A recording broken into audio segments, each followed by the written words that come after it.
Mga boss, naalala nyo yung iniimbestigahan nila yung confidential funds ni Bibi Sara noong siya ay DepEd? Totoo talaga yung sinasabi ni Senador Robin Padilla. Alam nyo guys, kung saan napunta yung 125 million na hinahanap nila at nag-abot pa nga ng 150 million yung confidential funds ayon sa Commission in Audit ng KUA. Ang lumabas dun sa report ay 150 million pa nga. So yung kanilang hinahanap kasi 125 million lang. Doon kasi napunta yon sa isa doon sa mga pinunduhan itong mga Anti-Terrorism Act diyan sa DepEd. So ano-ano ba ito? Ito yung mga Anti-Terrorism Act na sinusugpo dito yung mga komunista ng mga kabataan.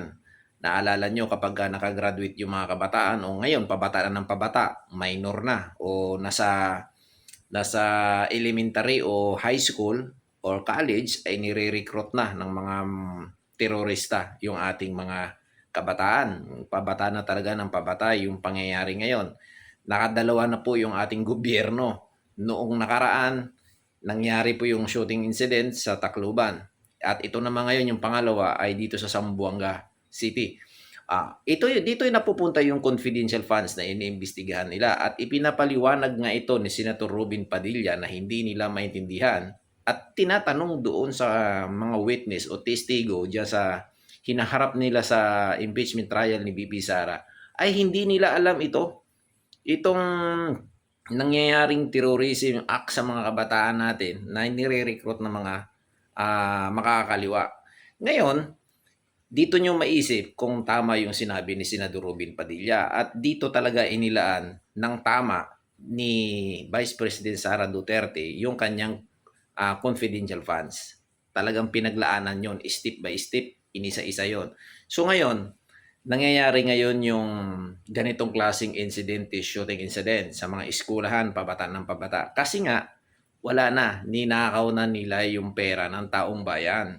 Alam nyo guys, yung mga nagpapaimbestiga dyan sa confidential funds, ang totoo sila talaga yung magnanakaw sa kaban ng bayan. Ayaw nila mangyari yung ganon na pinoproteksyonan yung mga kabataan. Tingnan nyo yung nangyayari.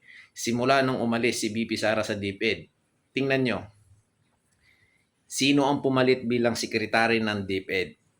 Pinalit nila yung adko ni Marcos, yung kasanggang dikit. Ngayon, ang nangyari, yan na yung nangyayari sa ating mga kabataan ngayon, na pabata ng pabata dahil sa kanilang mga interes.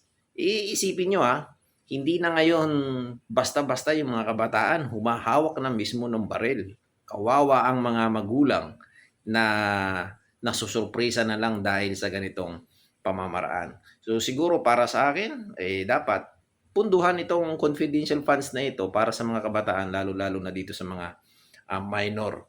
Di ba? Kinukurakot nila yung confidential funds. Kunwari, pinaiimbestigahan nila si BP Sara, pero ang totoo sila pala ang nanakaw. Nangyari ngayon sa kanilang administrasyon, tingnan yung nangyayari. Sinisisi pa nila yung mga guro at mga teachers dahil daw sa kapababayaan. My God!